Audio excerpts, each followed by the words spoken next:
We have a major update revolving around the Boston Celtics as an insider just dropped a shocking report dropping on this team in pursuit of potentially the number one overall pick in Cooper Flag. What could Brad Stevens be cooking up behind the scenes, specifically with a player like Jayson Tatum going down with injury? The possibilities are endless for this Boston Celtics squad with Joe Mazzulla at the helm. So what will they decide to do this offseason, and what are these inklings that we're hearing? Well, we're going to dive into all of that and more on this episode of Celtics Digest. I'm Bruce Veliz with my co-host Patrick Billings. And Patrick, we got a big game here tonight, but some shocking news that are dropping right beforehand with a hometown star. Yeah, I mean, big game tonight. I mean, that's definitely our general focus tonight, of course. But I mean, you hear something about Cooper Flag and the Celtics. How could you not be a little bit like excited? I mean, you got to talk about it, right? So that's what we're gonna do. Of course, intrigue is through the roof here, and let's Right. dive into it and let's get into it. Make sure to grab that snack, ladies and gentlemen. And Patrick, this is crazy to be discussing here, specifically even before this game, because you know the Celtics, they're at the end of the lottery, right? No really chance of, or not at the end of the lottery, at the end of the first round to begin, right? So they don't really have a chance of getting Cooper Flag, but we see these reports coming in from Kevin O'Connor, and he said he's hearing multiple sources telling him that the Celtics have interviewed Cooper Flag, and the Celtics have picked 28 in the draft. We all know Cooper Flag is not going to last till then, but with the Celtics having only being able to interview 13 guys, Patrick, don't you think it's a little weird, even if he's the homegrown talent and the number one and the guy that Celtics fans all want to see, a little weird them reaching out to just the number one overall pick?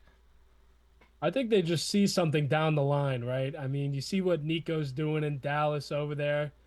Trade away Luca. I think that's like one little like tidbit that you could take from that. But I mean, the homegrown kid who doesn't want to play for their hometown team because he has said it in the past. So I think that there's interest there as well. But I think that this might be a long term thing that maybe kind of just have a good relationship with Brad and a bunch of the staff and just really have that kind of just deep in his mind to just remember one day when you're about to enter your prime, Coop, this might be the place for you to come if the Mavs aren't going to give you that money and give you what you want.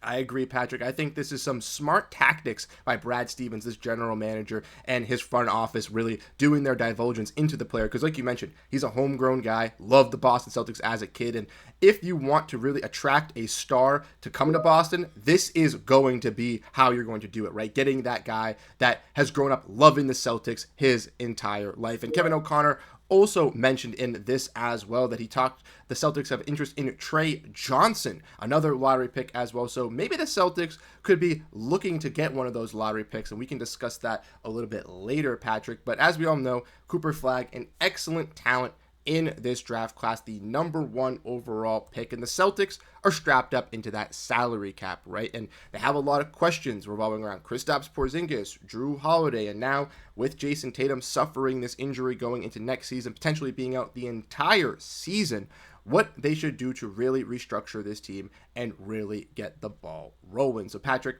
that's going to get us in this next part, kind of diving into what could this mean for the Boston Celtics potentially this season revolving around Cooper Flag, as Dallas has said they do not plan to trade the pick, right? They want to keep Cooper Flag, like we mentioned, so we think that it's some maybe early talk. But if the Celtics do flame out, right, do lose tonight or do lose this series, or even if they win this series, flame out in the Eastern Conference Finals, they could look at the potential of going back and trying to get a player like Cooper Flag. In Dallas, we know wants to stay relevant. They traded Luka Doncic for Anthony Davis. They want to go get a point guard while Kyrie's out.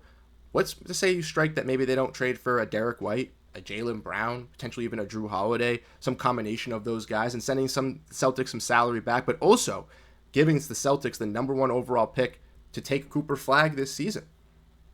Yeah, I think that there's a lot of different things that could go on along this if this really does go down.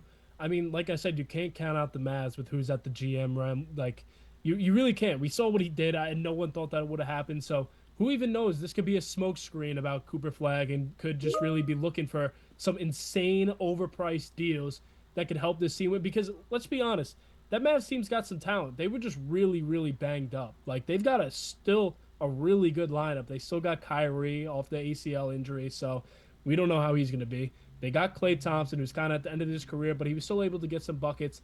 And you got AD, who's still been able to kind of get around on defense and on the offensive end, really run that offense on both sides. But, like, I mean, you add Cooper Flag in, but I think that if there is the chance, right, that the Celtics would trade Jaylen Brown, you're telling me that there wouldn't be an interest from the Mavs to kind of get Jaylen Brown, who's about to enter his prime, and kind of add into that fucking Jays to that full four is what I meant to say. But yeah, I mean, I just think that Jaylen Brown could be that one piece that really would make this thing move. But I mean, again, I just don't know anything other than this being a down the line move for the Boston Celtics. Yeah, ultimately, I think the intrigue is there just because we saw what Nico Harrison did last season, right? Shocking all of us, trading away Luka Doncic, and now being rewarded with a player like Cooper Flag. And I think that he would have interest in a player like Jaylen Brown. They also have some interest in some, guards as well. And adding these players alongside Anthony Davis, Kyrie Irving returning from injury, whoever else they could have on this roster, on the fringes, could really put this Dallas team right back into those conversations. But ultimately, I think sticking with Flag, like you said, also puts them into that situation, but also keeps them available for the long run as well. Kind of gives them this little bit of a rebuffer season where they can kind of get back to the strength of things. So ultimately, I don't think it's going to happen, but like you mentioned, Brad Stevens is definitely doing his intel and trying to figure out about some of these top tier players. You know a little bit more about Trey Johnson, and we didn't really mention him when we talked about him earlier on, but for some Celtics fans that don't know much, Patrick, what could you kind of give some insight for him if maybe the Celtics don't trade up for number one, if Trey Johnson falls a little bit in the draft, or the Celtics do see an opportunity to get pick 6, 7, 8 to try to take a guy like Trey Johnson? Yeah, so Trey Johnson was an insane freshman over at Texas, like a 6'6" guard, one of the best shooters in the draft.